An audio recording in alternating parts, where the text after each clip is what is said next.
ఈ మారణ హోమానికి కారణమైన 26 మందిని పొట్టన పెట్టుకున్న ఆ నలుగురు ఉగ్రవాదులు ఎక్కడ? వాళ్ళ కోసం బోర్డర్ సెక్యూరిటీ మొత్తం జల్లెడపడుతోంది. దొరికినట్టే దొరుకుతున్నారు, తప్పించుకుంటున్నారు. ఇంతకీ ఆ నలుగురు ఎక్కడ దాక్కున్నారు? ఈ ముష్కర ముఠా తప్పించుకుపోయిందా? తప్పించుకునే వీలు లేక అక్కడే దాక్కున్నారా? భద్రతా బలగాల సర్వేలెన్స్ లోనే ఉన్నారా? ఒకవేళ ఉంటే ఎప్పుడు దొరుకుతారు? అసలు ఆ దట్టమైన అడవిలో ఇన్ని రోజులు ఉగ్రవాదులు ఎలా ఉండగలుగుతున్నారు? ఎవరైనా వారికి సాయం చేస్తున్నారా?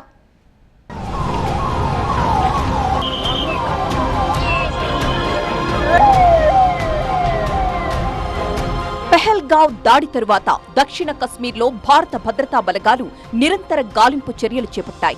నలుగురు ఉగ్రవాదులు అడవుల్లో దాక్కున్నట్లు నిఘా వర్గాలు గుర్తించాయి.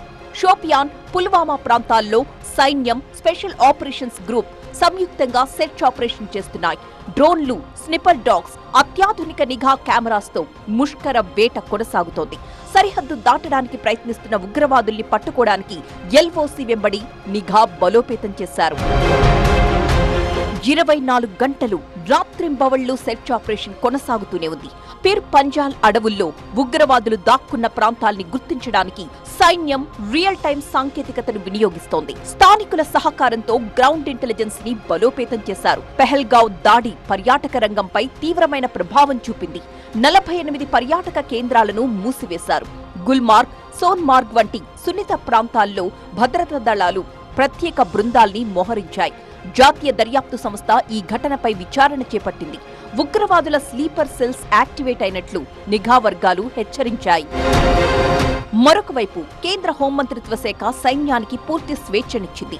ఈ చర్యలు జాతీయ భద్రతను బలోపేతం చేయడంతో పాటు పాకిస్తాన్పై ఒత్తిడి పెంచే ప్రయత్నం చేస్తున్నాయి. లష్కరే తోయిబాతో సంబంధం ఉన్నట్టు భావిస్తున్న ఉగ్రవాదుల్ని పట్టుకోవడానికి సైన్యం కఠినమైన వ్యూహాలు రచిస్తోంది. సరిహద్దుల్లో స్మార్ట్ ఫెన్సింగ్, లేజర్ ఆధారిత వ్యవస్థలను ఏర్పాటు చేశారు. ఇటు ఉగ్ర వేటకు స్థానికులు కూడా భద్రతా బలగాలకు సహకరిస్తున్నారు. ఉగ్రవాదుల్ని పట్టుకునే వరకు సెర్చ్ ఆపరేషన్ కొనసాగుతుందని అధికారులు స్పష్టం చేశారు. మరొకవైపు భారత్ పాక్ మధ్య యుద్ధ మేఘాలు కమ్ముకుంటున్న వేళ రెండు దేశాల మధ్య డీజీఎంఓ స్థాయి చర్చలు జరిగాయి. హాట్ లైన్తో ఇరు దేశాల సైనికాధికారులు చర్చించారు. కాల్పుల విరమణ ఉల్లంఘనపై భారత్ సీరియస్ అయింది. కాల్పుల విరమణ ఉల్లంఘనకు పాల్పడితే సహించేది లేదని పాకిస్తాన్కు ఇండియన్ ఆర్మీ వార్నింగ్ ఇచ్చింది. అంతర్జాతీయ స్థాయిలో పాక్ తీరును ఎండగట్టడానికి భారత్ వ్యూహాన్ని రచించింది. పాక్ను టెర్రర్ స్టేట్ గా ప్రకటించాలని ఐక్యరాజ్య సమితిలో భారత్ డిమాండ్ చేయబోతోంది. భద్రతా మండలిలో పాక్కు వ్యతిరేకంగా తీర్మానం చేసేందుకు భారత్ సభ్య దేశాల మద్దతు కోరుతోంది.